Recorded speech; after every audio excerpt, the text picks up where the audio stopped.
Una democracia fuerte y sana, con desarrollo y equidad, debe contar con instituciones políticas de calidad. Ponerlas en pie y hacerlas funcionar lleva mucho tiempo y esfuerzo. Dejar de cuidarlas y respetarlas puede condenarlas al deterioro muy rápidamente. En nuestro país, lo sabemos por experiencia, los indicadores internacionales nos muestran como una democracia con cuentas pendientes. Durante décadas convivimos con políticas públicas inestables y poco eficientes. Ciertos logros alcanzados probaron ser débiles y en algunos casos reversibles. Tenemos por delante una valiosa oportunidad para mejorar la calidad de nuestras instituciones. Contamos con una Constitución cuya legitimidad y valor no se discute. Aprendamos a escucharla.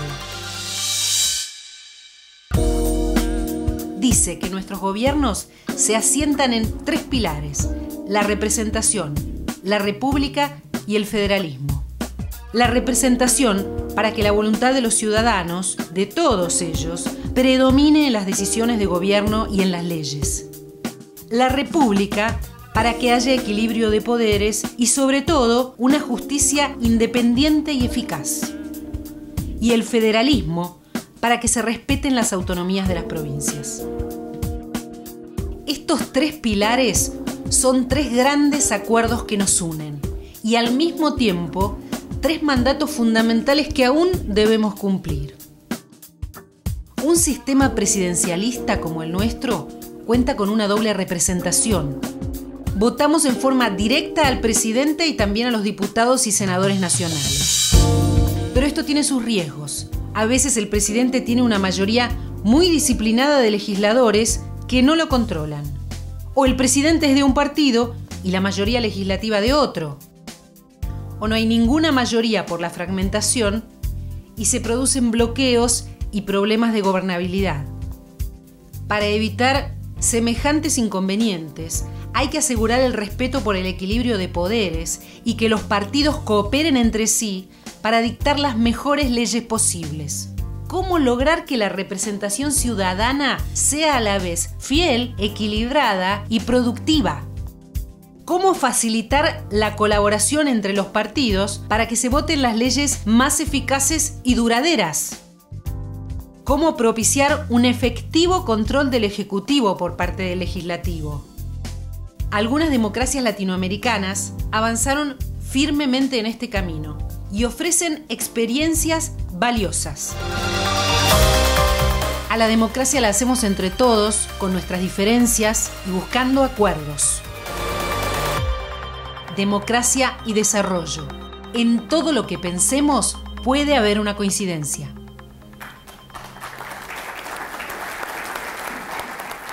Hola, buenos días a todos. Muchísimas gracias por estar acá. Buenos días, bienvenidos. Empieza el ciclo de Democracia y Desarrollo del Grupo Clarín 2015. Y este año hemos decidido centrar el debate, centrar la discusión en lo que son los 3 pilares de la Constitución argentina: lo representativo, lo republicano y lo federal.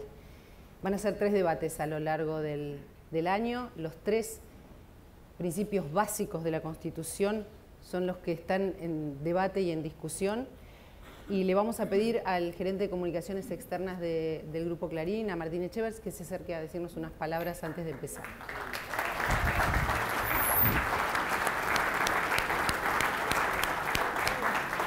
Gracias, María. Con mucha alegría iniciamos hoy el 2º año de Democracia y Desarrollo. Muchísimas gracias a todos por estar aquí, por haber poblado una vez más este auditorio. Cuando empezamos este ciclo, nos propusimos abrir un espacio plural para intercambiar ideas y ampliar nuestra mirada sobre los problemas del desarrollo y el funcionamiento institucional de la Argentina. Durante la primera edición nos enfocamos en prioridades concretas y relevantes de la agenda de políticas públicas: el agro, la industria, el transporte, la educación, la energía. Temas que suponen desafíos y oportunidades tanto para el sector público como para el privado y que requieren ante todo de objetivos claros y planeamiento de largo plazo. Vimos además que todas esas políticas demandan prerequisitos, mejores instituciones, reglas de juego claras y estables y mecanismos de acuerdo entre los actores, sean ellos poderes ejecutivos, legisladores, empresarios, expertos, trabajadores o referentes de las distintas actividades. En todo lo que pensemos puede haber una coincidencia, dice nuestro lema, y lo comprobamos en cada encuentro. Pero ¿cómo hacer para que las coincidencias prevalezcan y lleven a buenos resultados? Todo lo que discutimos el año pasado y que volcamos en el libro que acabamos de publicar nos ratificó una convicción. Desarrollo y democracia son dos desafíos inseparables. Solo con una mayor calidad institucional vamos a poder convertir las oportunidades en desarrollo sustentable e inclusivo. Y a la vez, si logramos una sociedad con inclusión real, con más oportunidades para todos, tendremos una mejor democracia. Este año la idea es abordar esos prerequisitos para las políticas públicas, que hay que recuperar, que hay que conservar y que hay que mejorar de nuestras instituciones. Por eso el foco son estos tres grandes ejes: representación, república y federalismo. Son los pilares de nuestra vida en común. Están grabados en la Constitución y nadie los discute, pero son también tres de los mayores retos que aún nos interpelan. ¿Cómo lograr que las demandas de los ciudadanos se conviertan en políticas sustentables de largo plazo? ¿Cómo asegurar una justicia independiente y eficaz? ¿Cómo lograr un auténtico federalismo y superar la alternancia entre discrecionalismo central y fragmentación? Como verán, la agenda es enormemente desafiante. Los invitamos a encararla con el aporte de quienes generosamente nos acompañan, destacadísimos referentes del país y la región. Sean todos bienvenidos. Muchas gracias. Gracias, Martín, muchas gracias. En este primer encuentro me acompaña el periodista Eduardo Van der Kooi, periodista del diario Clarín, editorialista, secretario de redacción, tenemos ese lujo. Y antes que nada, me gustaría que dijera algunas palabras él también. Bueno, gracias. Buen día a todos. Gracias especialmente a los doctores Sanguinetti y Frey. Me parece que tenemos enfrente dos ejemplos que van por caminos distintos, pero que de alguna manera nos pueden servir de espejo para ver en el tiempo electoral, en el tiempo político que afronta la Argentina, qué herramientas puede tener el país para de pronto desarrollar una experiencia política que en estos 31 años no la conocimos, o cuando la conocimos mal, que es, bueno, cómo se gobierna cuando se tienen minorías parlamentarias, cómo se gobierna con un parlamento como eje de un sistema, cómo se gobierna a lo mejor con un presidencialismo más atenuado.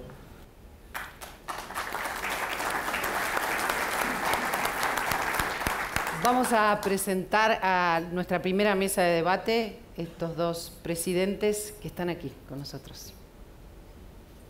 Eduardo Frey es ingeniero recibido en la Universidad de Chile. Fue presidente de la República de Chile entre 1994 y 2000.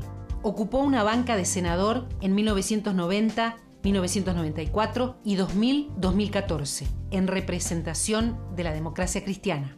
Presidió el Senado entre 2006 y 2008. Es miembro activo del Club de Madrid.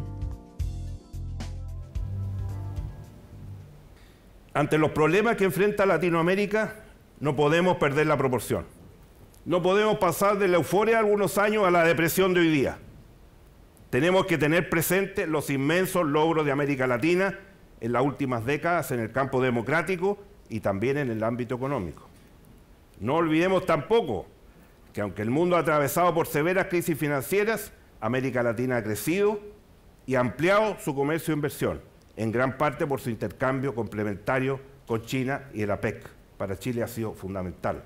Hoy día más del 60 o 70% de todo nuestro comercio exterior está en APEC y en los países del Asia-Pacífico.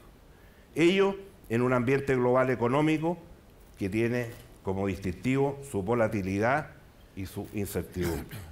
Es importante tener presente que en un ambiente político mundial inestable, donde por primera vez se está intentando cambiar la frontera fijada después de la Segunda Guerra Mundial, la crisis de Siria, Rusia-Crimea, Ucrania, las disputas nuevas de Chile y Japón, China y el Mar del Sur. América Latina, a pesar de todo, vive en paz y busca solucionar su disputa por medios legales y pacíficos. Por lo tanto, no estamos volviendo a cero o partiendo de la nada. Hay una serie de logros acumulativos que nos colocan en mejor pie para enfrentar los desafíos que tenemos. Probablemente parte del pesimismo actual tiene que ver o surge de los problemas políticos que vive la región. Hay una sensación que nuestras democracias no avanzan, que más bien retroceden. Sin embargo, si consideramos un espacio de los últimos 30 años, la gran mayoría de los ciudadanos viven en democracia, cerca del 95% comparado con solo el 12% que lo hacía el año 75, cuando estábamos plagados de dictadura. Grandes grupos excluidos históricamente hoy están participando en varios gobiernos y en distintas fuerzas políticas en la región, especialmente en la zona andina. Se sienten representados por gobiernos que hacen más énfasis en la superación de la pobreza y en las desigualdades sociales. Sin embargo, es evidente al mismo tiempo que exige un deterioro de la imagen de los políticos, de los partidos y de los parlamentarios, que en algunos casos ha llevado a la desaparición de los partidos con fuerte raigambre histórica en algunos países latinoamericanos, que ha significado en algunos casos la caída de la democracia y en otros los populismos que hablaba al comienzo. Sin duda, hay problemas reales y serios de la calidad de la política de América Latina, pero nuevamente hoy es necesario poner en contexto lo que está ocurriendo. Los partidos de Latinoamérica han mostrado una gran resiliencia, han sobrevivido a la represión, a revoluciones, a drásticos cambios económicos, y se discute largamente el rol y el peso del Estado en nuestras sociedades. La gran mayoría de los partidos se ha reinventado, en general volviéndose más moderados, menos ideológicos, lo que ha contribuido a fortalecer el sistema democrático. Los partidos que colapsaron en América Latina fue debido a una combinación de inconsistencia junto a malos resultados en los gobiernos. Sin embargo, la desafección ciudadana con la política, en parte de la región, trae la idea de que junto con el agua sucia, como dice el viejo historia, hay que botar también al niño a la criatura. ¿Y esto qué significa en concreto? Desechar a los partidos políticos, como si hubiera democracia sin partidos. Ello, en buena parte, debido a que la ciudadanía se ha empoderado gracias a las herramientas que provee la sociedad del conocimiento y el acceso a los TIC, a Internet y a todo lo que hoy día se llama las redes sociales. Este empoderamiento ha puesto en tensión la idea de la representación política. De hecho, la ciudadanía está hoy en día poco dada a delegar sus funciones políticas. ¿Para qué sirve, dicen el representante político, si yo puedo por medio de las redes sociales representarme a mí mismo? Voceo mis inquietudes y opiniones y esto logra impacto. En los países en que este fenómeno es mucho más fuerte, prácticamente en todo el cono sur, este nuevo empoderamiento, positivo en su conjunto, ha traído un cierto acomplejamiento y desorientación de los partidos políticos. Junto con dar la bienvenida a este empoderamiento ciudadano, tenemos que afinar al mismo tiempo a los partidos que debieran tener una función de articulación y conducción que no puede ser sustituida. En las redes sociales se podrán expresar muchas opiniones válidas, pero el poder articular estas visiones particulares en una visión de conjunto, de país, que enfoque las posibilidades de acciones viables y jerarquizadas, corresponde a los partidos y los gobiernos, y esta función es insustituible.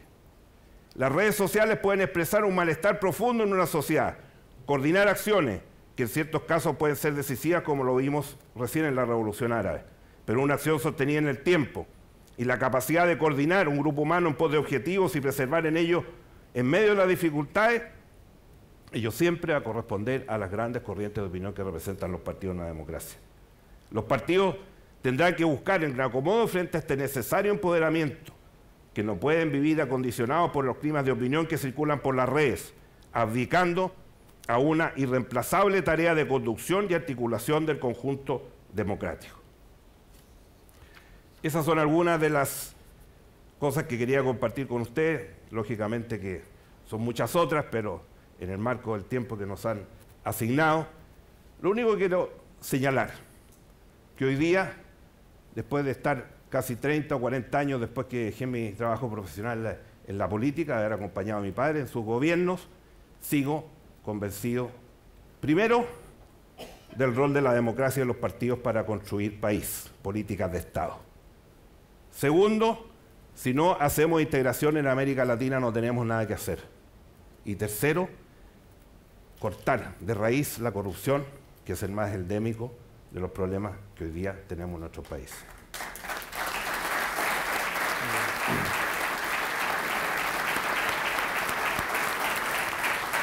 Y por último, la política y la democracia, como se dijo acá, se construye todos los días. Más que con leyes, con actitudes permanentes. Muchas gracias.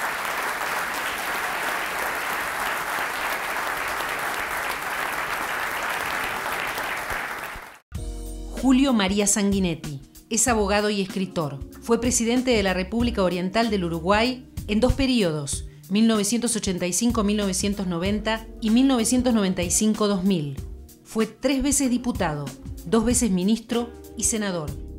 Es miembro del sector ballista del Partido Colorado. En 1998 fue designado presidente honorario del Centro Latinoamericano de Periodismo, con sede en Panamá.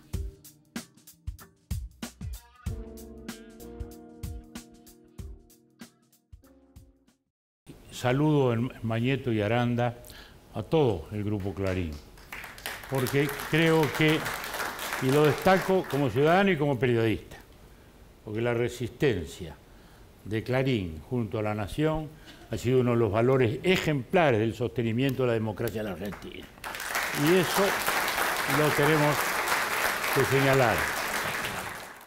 Sabemos que la estabilidad política es fundamental, que la seguridad jurídica es la única condición a través del cual puede haber inversiones, que el principio de separación de poderes es el único que puede asegurar los 2 elementos anteriores. Pero también tenemos que pensar que hoy, tanto la democracia como el desarrollo requieren cada día de gente más educada, de eso que llaman recursos humanos y que es ciudadanía en materia de democracia, y trabajadores inteligentes y formados para entender todo lo que significa la producción moderna. Y ahí es donde viene lo que creo que es el mayor desafío de América Latina. En los informes PISA, que son evaluaciones internacionales reconocidas, hay solo 67 países que nos evaluamos, pero los 8 de América Latina que nos evaluamos estamos entre el 53 y el 67. El 53 que es Chile, que es el que va primero, y el 67 que es Perú. Ahí tenemos un gigantesco desafío. Y lo peor es que muchas veces los gobiernos lo están negando. Mercadante, el ministro brasileño, hoy en otra posición, dice Brasil ha mejorado. Sí, algo ha mejorado, algo ha mejorado. Pero si miramos la estructura de los jóvenes, del sector socioeconómico más alto de Brasil, en el rendimiento escolar, en los chicos de 15, 16 años, que es lo que evalúa el sistema PISA, están por debajo de los jóvenes del sector más bajo de la OCDE. Es decir, estamos lejos. Y ahí es donde tenemos que pensar que está el esfuerzo. Porque también ocurre que ahí se advierte y ahí se mide el factor de la desigualdad. No se puede quebrar el círculo vicioso de la pobreza sin una educación mejor que llegue justamente a los sectores más pobres. Yo creo que ahí está el gran desafío. El desafío de una democracia que llegue a ciudadanos conscientes. Porque la democracia, siempre hablamos de los partidos, de las instituciones, pero el protagonista es el ciudadano, porque en definitiva es el que decide. Y ese requiere una cultura cívica sin la cual caerá en manos de demagogos que le ofrezcan la alternativa oportunista de la felicidad toda y para siempre, instantáneamente. El ciudadano es fundamental. Nos pasa en la América Latina, yo ando por toda América Latina, ¿no? Uno llega al Perú, por decir un caso, Fujimori, sí, Fujimori, dice, ¿cómo Fujimori? Fue el que ustedes eligieron. Bueno, sí, y lo reeligieron. Bueno, sí, bueno, ni se eligió ni se religió solo Fujimori. El ciudadano está en la esencia y en la base de todo el sistema. Y eso hace al sector intelectual, al sector periodístico, a los partidos políticos, a las direcciones empresariales, a todo aquello que configura el flujo de la sociedad para que la sociedad se sienta mucho más integrada. Un personaje de Carlos Fuentes, a mí me gusta mucho citarlo, ha sido nuestro compañero en el Foro Iberoamérica, con los amigos de Clarín. Carlos tiene novelas fantásticas, tiene una que es La silla del águila, que es una novela sobre el poder. Y hay una Paulina Tardagarda, un personaje ahí, una diputada, que dice: los pueblos juzgan más por lo que ven que por lo que comprenden. Y eso es también nuestra sociedad. Entonces, lo es muy importante lo que los pueblos ven, las imágenes, las conductas, como decía Eduardo, la acción de los partidos. Hoy todo el mundo está en una suerte de permanente striptease en el cual tiene que cuidar mucho todas esas situaciones. Es fundamental, porque luego tenemos que asegurar no solo que votemos, no hay democracia sin elecciones, pero la democracia no se agota en las elecciones y luego en un ejercicio cívico permanente.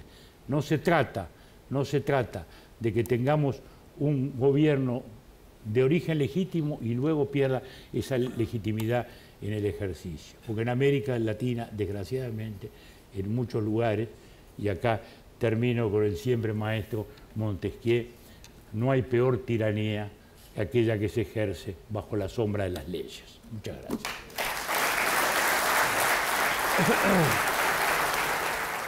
Recuerdo la mecánica de estos debates. Nosotros vamos a hacer algunas preguntas con Eduardo, pero ustedes nos pueden acercar las suyas. Hay unas azafatas que nos las van a acercar a su vez a nosotros. Les pedimos, dentro de lo posible, que las respuestas sean breves. Y Eduardo, cuando quieras. Las preguntas son breves, sí. Las preguntas lo serán. ¿Puedo empezar yo? Primero los caballeros. Gracias. No corresponde, no importa. A ver, le quería preguntar primero al doctor Sanguinetti, es una pregunta para cada uno, sobre la experiencia. Bueno, usted fue el presidente post ciclo dictatorial en Uruguay.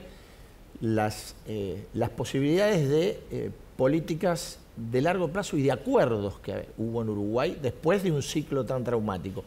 Nuestro primer gobierno no teníamos mayoría absoluta y manejamos lo que se llamó un concepto de gobernabilidad, sin un acuerdo estable, pero que nos permitió transitar, a veces con el Frente Amplio, la coalición de izquierda, a veces con el Partido Nacional. Así transitamos. Luego vino el gobierno de la calle, en el cual hubo un acuerdo del Partido Nacional con el Partido Colorado. Luego volví yo, por suerte no hay reelección directa en el Uruguay, y ahí gobernamos en una coalición sólida con el Partido Nacional, una coalición sólida, con Volonté, que era el presidente del directorio entonces, que después fue embajador aquí. Bueno, entonces, quiere decir que esto nos está diciendo lo esencial. La democracia tiene una ética del ganador, de no caer en la soberbia, ética del perdedor, que no tiene que caer en el resentimiento. La democracia, en definitiva, es una ética de la derrota. En cuanto a políticas, hemos tenido buenas experiencias y malas. Pongo los dos ejemplos. La mala, para empezar por ella, fue la educación. Nunca logramos realmente consensos y no los hemos logrado aún hoy. No lo logró ni siquiera el Frente Amplio, que está hoy en el gobierno y que no ha logrado consenso interno sobre la educación. El presidente Mujica se ha enfrentado al presidente Vázquez, las autoridades de la educación que vienen de gremiales, yo diría, ni siquiera conservadoras, reaccionarias, diría yo, porque son enemigas del cambio, son enemigas de los cambios hacia la modernidad realmente, y están todavía cultivando aquellas ideas de los años 60, del facilismo, que realmente no contribuyen, digamos, a generar esos ciudadanos que esperábamos. Desgraciadamente, en la educación no hemos logrado consensuar realmente una política, tener un sentido. Yo diría que de algún modo hay un poquito, se insinúa un poquito más de acuerdo político, pero vuelvo a decir, ni en el partido de gobierno lo hay hoy. Y eso lo hemos pagado, como lo ha pagado la Argentina también, ¿no? También, es decir, Argentina y Uruguay, que fuimos la avanzada en materia de educación, hoy no lo son. Hoy no lo somos, desgraciadamente. El último PISA, el 2012, nuestro de Uruguay es peor que el del 2000. Es peor que el del 2000. Entonces eso creo que es la revelación absoluta y categórica de eso. A la inversa, puedo señalar, sí, políticas de continuidad, que han sido importantes, ¿no? A ver. La pregunta viene a cuenta de que digo, en situaciones de uniones políticas como esas, no el caso de Argentina, porque Argentina en el poder, aún en el poder se destruye, pero cuando un partido de poder o una coalición de poder pasa a estar fuera del poder, generalmente las tensiones son mucho más grandes. Nosotros hacemos la reforma judicial sin mayoría parlamentaria. Nosotros en el Senado, la primera vez que tuvimos mayoría en el Senado fue cuando yo volví después de ser presidente. Y ahí recién primera vez teníamos un voto de más. Fue una de las razones porque acepté el cargo, digamos. Y después fui a elecciones. Hacemos la reforma judicial que se aprobaba prácticamente por unanimidad, que significó cambiar la organización de la Corte Suprema. Antiguamente todos venían de carrera judicial, se agregó un tercio de abogados especialistas externos que tenían que reunir ciertas condiciones. Hoy día la Corte Suprema tiene 2/3 de la carrera judicial y 1/3 externo. Y segundo, jubilación a los 75 años, con lo cual prácticamente la mayoría de los jueces que estaban en ese momento, que venían de la dictadura, se jubilaron. Y ahí comenzaron a abrirse los procesos de violación a los derechos humanos. Prácticamente antes del 97, 98 hay muy pocos casos que se esclarecieron. A partir de ese momento se comienzan a esclarecer. Y el otro punto que yo creo que es fundamental es, primero, y lo hemos señalado con el presidente Sanguinetti, que cuando uno, y lo decía, cuando uno llega a la presidencia no parte de cero. O sea, lo peor habría sido en Chile comenzar el año 90 diciendo borrón y cuenta nueva, todo lo que está hecho en la historia está mal hecho y vamos a partir de nuevo. Y eso pasó mucho en la historia pasada, o sea, en los años 30, 40, 50, hasta los años 70.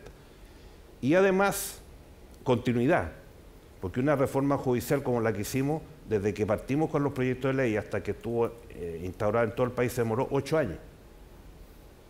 Entonces, esa continuidad que nos dimos en los gobiernos de la concertación es fundamental para hacer reformas institucionales de largo plazo y fundamentales. Porque si no, pasan a ser reformitas, maquillaje y no de fondo. Eso creo que son elementos importantes para conocer y entender la tradición chilena. Y por último, reconociendo lo del presidente Sanguinetti, yo me he hecho como un propósito no opinar en el extranjero de realidades y tampoco porque, como decía, y lo decía el presidente, aquí en un tiempo hacían el ejemplo de Chile, nada. Tenemos una experiencia para compartir, hemos construido algo, pero jamás vamos a pensar que nuestra manera de resolver los conflictos y hacer la transición es un modelo que vamos a exportar. Podemos compartir experiencias, que eso sí que es bueno hacerlo, digamos. Y sobre todo la inspiración. Ahí está, esa es la palabra justa. Es la inspiración. Esa es la palabra. La inspiración es como la construcción. Por ejemplo, cuando restauramos las democracias, por ejemplo, España era una fuente de inspiración para nosotros. No es que íbamos a hacer lo mismo, porque no tenía sentido, que es una monarquía, nosotros no. Pero era una fuente de inspiración, ¿no? ¿Verdad? Y creo que eso es también lo que inspira este tipo de políticas, también en lo económico. Tenemos que tener, no las mismas soluciones, porque no son iguales, pero sí inspirarnos en esas mismas fuentes, que son los principios que acá hemos estado hablando, ¿no? Bueno, a eso apunta mi próxima pregunta para los dos. ¿En cuánto nos pueden inspirar en esta respuesta? No digo replicar ya, pero sí inspirar. En relación a Uruguay, por más que dejó claro que no hubo posibilidad de consensuar en algo tan importante como es la educación, Julio, el sistema de partidos uruguayos ha sido estable y podemos decir que sostiene algunas tradiciones que son muy importantes, como la tolerancia y la convivencia. Y necesitamos que nos cuente su experiencia en relación a lograr eso, para inspirarnos en relación a la convivencia y a la tolerancia. Y a Eduardo, en esa misma línea, pero con la diferencia con Chile, que también es un país muy estable, muy ordenado, sí puede hablarnos usted de acuerdos, de los obstáculos con que se encontró Chile para acordar, para tratar de inspirarnos también. No hace falta que opine, pero queremos saber si es la historia, si es la ideología, cuáles son los obstáculos, la desconfianza que hace que distintos partidos o que tuvieron que vencer para que distintos partidos puedan encontrar políticas de Estado? Bueno, el Uruguay acá en la Argentina tiene muy buena prensa, entonces piensa que somos una gente muy pacífica.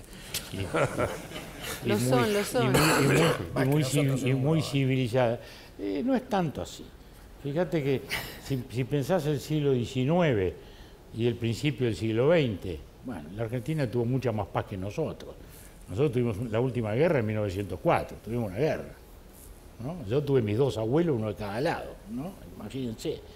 O sea que, lo cual nos dice también que la tolerancia es un proceso de construcción, es un proceso de cultura, digamos, ¿no? O sea, son cosas que se aprenden en la vida, como se aprenden también en la familia, como se aprenden, son construcciones, digamos, ¿verdad? Que son muy importantes, digamos, ¿no? Esos son muy importantes, ¿no? Y eso es esencial. Ahora, el Uruguay siempre tuvo partidos y sigue teniendo partidos, porque aún el Frente Amplio, que es una coalición, digamos, es una coalición de partidos y se ha claramente tradicionalizado.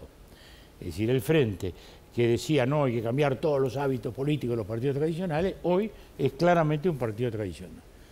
Tan partido tradicional que el Frente, que siempre hizo cuestión de que los candidatos debían ser únicos en el partido, en lo municipal ahora hay elecciones municipales, y en la elección de Montevideo el Frente se dividió porque temió un resultado electoral difícil, y ahí está sumando esfuerzos la señora de Mujica y un candidato del Partido Socialista. Es decir, la estabilidad de los partidos es sin duda una condición esencial. Lo otro, yo diría que es un cultivo de los años, que felizmente lo logramos. Y si algo de malo si algo de bueno pudo llegar a tener la dictadura, es que a todos nos quedó la conciencia de que hay límites, claro, que no podemos rebasar en el disenso, porque esa es otra cosa. El límite, la democracia también, el límite del disenso, digamos, ¿no? Y eso es así, por eso participamos de actos conjuntos, ¿no? ¿Verdad? Estuvimos hace 2 días conmemorando, ¿no? el horroroso genocidio armenio, y bueno, y salimos todo, el presidente Vázquez con todos los expresidentes, bueno, lo cual creo que es una cosa de salud democrática que tratamos de preservar, que tratamos de mantener un diálogo civilizado más allá de las diferencias, y eso sí lo hemos ido logrando, y esa es una imagen buena, fuerte. Por ejemplo, cuando se inauguró nuestro aeropuerto, el Frente Amplio había dicho de todo, ¿no? Que era una empresa argentina, además, sí, la que había hecho el aeropuerto. Es un aeropuerto precioso, ¿no? A nuestra escala, pero muy bonito arquitectónicamente, estupendo. Y bueno, el Frente Amplio decía de todo, que esto, que lo otro, que tal, los piratas, todas esas cosas que se suelen decir, porque era una concesión privada. Bueno, le tocó inaugurarlo al presidente Vázquez, y lo inauguró junto al presidente Valle, que era el que había hecho la licitación de la concesión. O sea, ese fue un paso muy importante de una cosa que ha sido muy importante en América Latina, porque siempre se habla del pasaje de la América Latina a la izquierda. Y yo creo que eso no es importante, creo que lo más importante que pasó es el pasaje de la izquierda revolucionaria al centro democrático. Y entonces hoy ya nadie discute las bases de la política económica, hoy ya hablar de equilibrio fiscal no es consenso de Washington, sino mera razonabilidad. Y esto creo que también nos ha permitido avanzar mucho. A ver. Los obstáculos para hacer acuerdos, ¿cuáles son? Los obstáculos son... Le quiero agregar también, puede ser perder votos, ¿no? Acordar puede implicar el miedo de algunos políticos, claro, a perder votos. Ese es un hecho que está permanentemente presente. Cuando yo hice mi exposición al comienzo, señalé que ayer la presidenta promulgó la ley de cambio al binominal. Y del primer día, en la campaña del año 90, el presidente Erwin, cambio de la Constitución, cambio del binominal, relaciones con las Fuerzas Armadas, etc. Bueno, ya han pasado 25 años. Entonces, hemos sido tan exitosos, nos demoramos 25 años en cambiar el sistema binominal. Y la Constitución que tenemos es la misma Constitución del 80, parchada 1 y 1000 veces, pero es la Constitución del 80. Y de hecho, el año 2009 yo fui candidato contra Piñera y mi discurso central fue la nueva Constitución del Bicentenario. Cosa que yo aspiro que el gobierno de la presidenta pueda concluir hacia fines de su periodo, porque tenemos una constitución que no sirve para Chile, que es un traje estrecho que no sirve, que tiene una concepción, primero, de los años 70-80, segundo, totalitaria en su manera de pensar, o sea, contra las libertades, contra el mundo del siglo XXI. Por lo tanto, hay que tener cuidado con decir que todo ha funcionado bien, que hemos logrado todos los acuerdos. Sí hemos avanzado mucho, lógicamente. Yo señalé el caso judicial porque tal vez una ley de transformación de más de 130 años, el año 1000, yo cuando mandé la ley el año 96, el presidente anterior que había mandado un cambio judicial hacía 100 años antes, o sea, 120 o 130 años, a un sistema público, un sistema oral, etcétera, y rápido, que no pasan 4 o 5 años, sino que tiene sus plazos. Bueno, esa ley se hizo con un amplio espectro, se discutió en las universidades, en los centros académicos, en todas partes. Y hubo un proyecto final y después la ley prácticamente se aprobó por unanimidad en ambas cámaras. Se demoró 3 o 4 años en instalarse en todo el país. Entonces, ese es un ejemplo, pero en todos los casos no se da lo mismo. Entonces, ha sido un esfuerzo constante y permanente para ir construyendo. Además, esto de ya que el presidente Saguier toca las concesiones ha sido un eterno debate al interior de nuestra coalición. Yo fui un gran impulsador de las concesiones, en autopistas, en aeropuertos, en cárceles, en hospitales, etcétera, en el tema sanitario, porque nosotros todavía tenemos mucho la conformación de que los servicios públicos deben ser controlados por el Estado. Yo difiero absolutamente de esa concepción. Creo que en este mundo moderno lo que interesa es el rol del Estado en la educación, en la salud, en la calidad de vida, el medio ambiente, etcétera, energía, los temas básicos. Pero si un privado construye una obra pública que va a ser usada por todos, no le veo el mayor problema.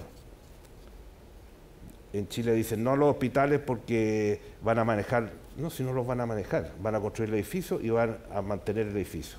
Y después entra el servicio de salud, lo mismo en las cárceles. Bueno, ese punto sigue siendo un tema de debate hasta el día de hoy. Pero, ¿qué es lo que ha respetado siempre la coalición? Cuando elige un dirigente o elige su líder para ser presidente de la República, siempre la coalición ha respaldado la decisión del presidente de la República.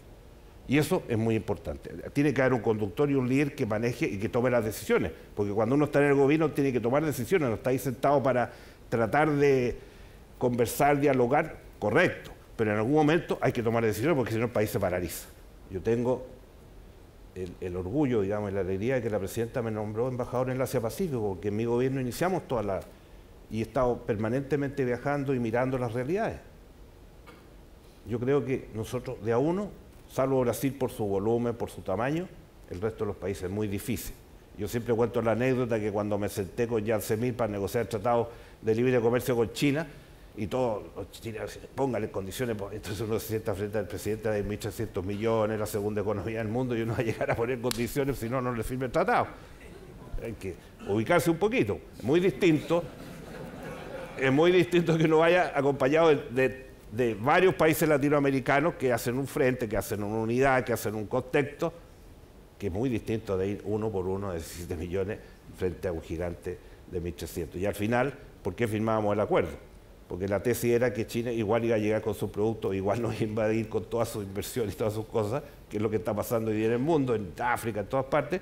Es preferible tener un papelito que con uno se pueda defender, porque si no lo van a invadir igual económicamente. Entonces, esos son los temas que creo que son los que tenemos que discutir entre nosotros, entre los latinoamericanos, que estamos tremendamente divididos y no entendemos. Y reitero, el tema de la integración para los próximos 20 o 30 años va a ser vital. Si no sabemos entendernos y buscar en qué vamos a ser competitivos, lo que decía el presidente, en la educación. Pero, ¿es suficiente eso? Nosotros seguimos siendo básicamente países exportadores de materias primas. Históricamente, si uno mira un horizonte de 100 años, siempre las materias primas han ido perdiendo su valor porcentual en la economía. Y si no damos un switch, un cambio en eso, solo cada uno no lo va a poder hacer. Bueno, tengo las preguntas de la gente, si Eduardo está de acuerdo, Eduardo Van der Kooi.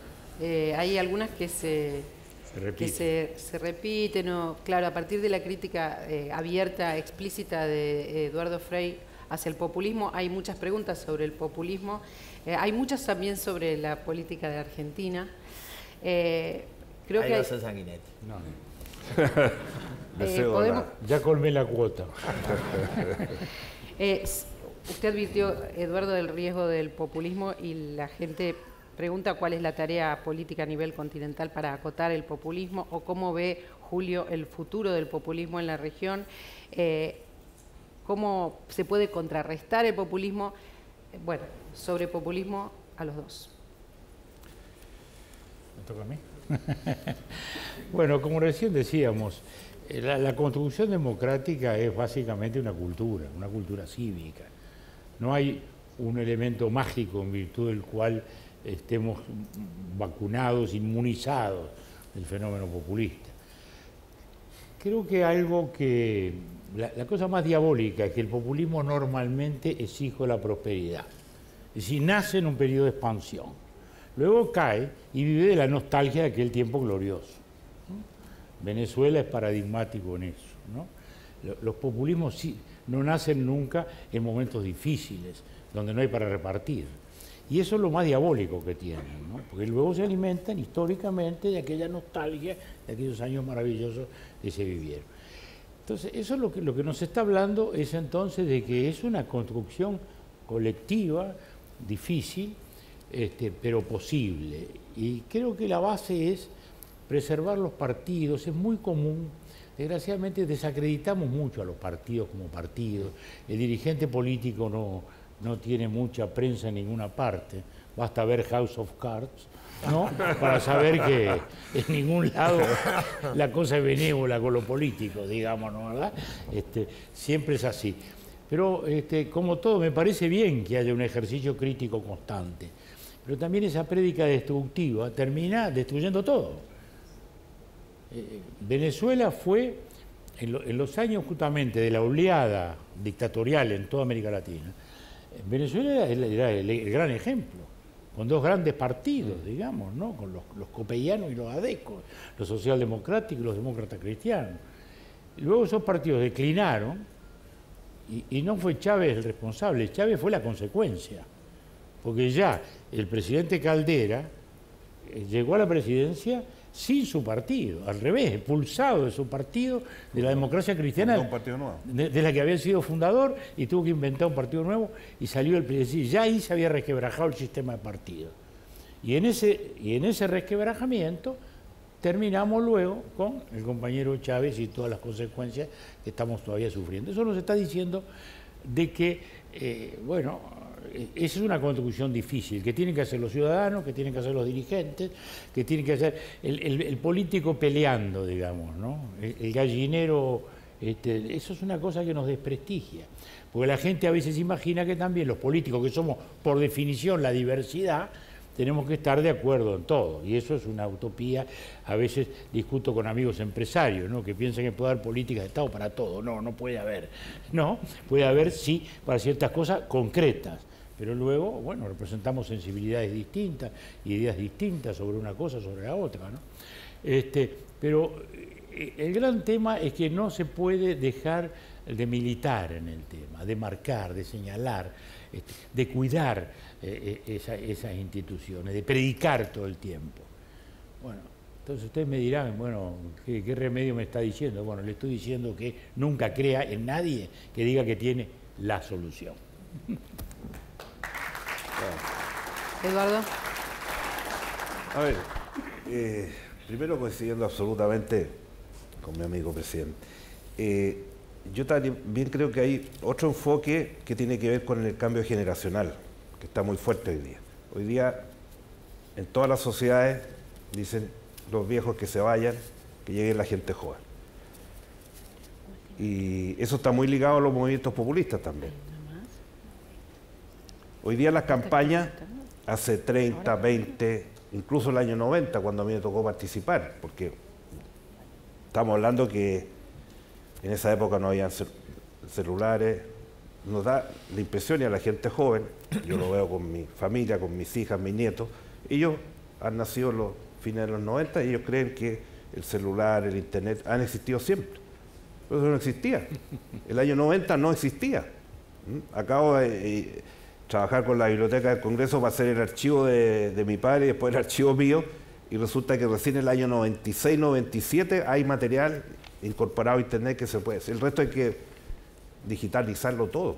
Entonces, en esa época eran las campañas de las grandes propuestas, de los grandes programas de gobierno, grandes debates por los programas de gobierno. En Chile era igual. Hoy día no.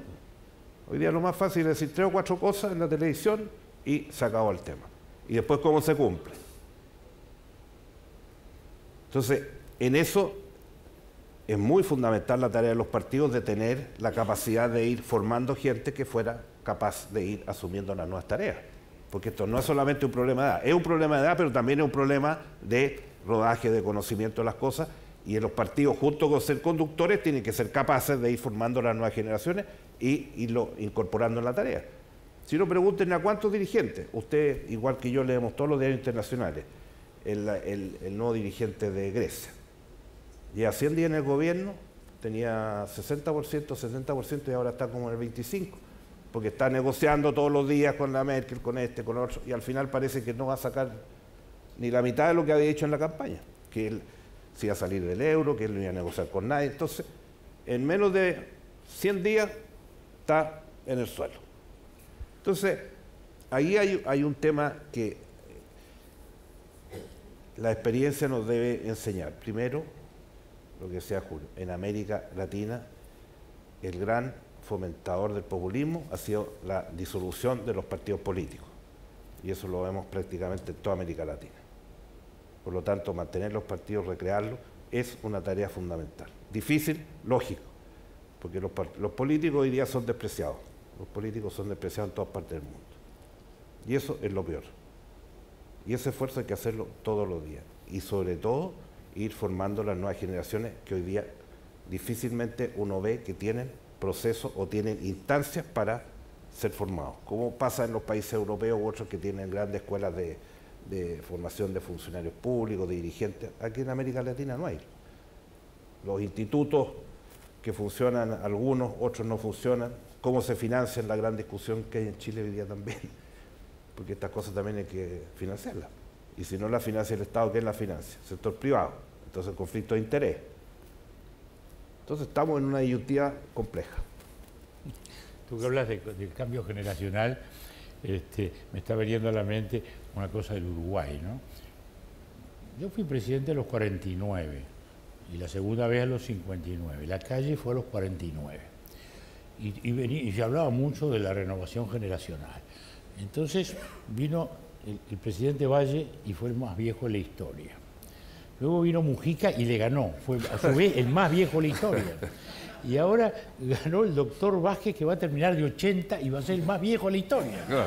Quiere decir que la gerontocracia uruguaya está a la orden del día. Se nos acabó el tiempo. Bueno, efectivamente. Se nos acabó el tiempo. Ustedes quédense, no lo han pasado mal, nos alegramos muchísimo. Les pedimos que se queden, va a haber un intervalo de 15 minutos, pero les queremos agradecer especialmente a los presidentes Frei Sanguinetti.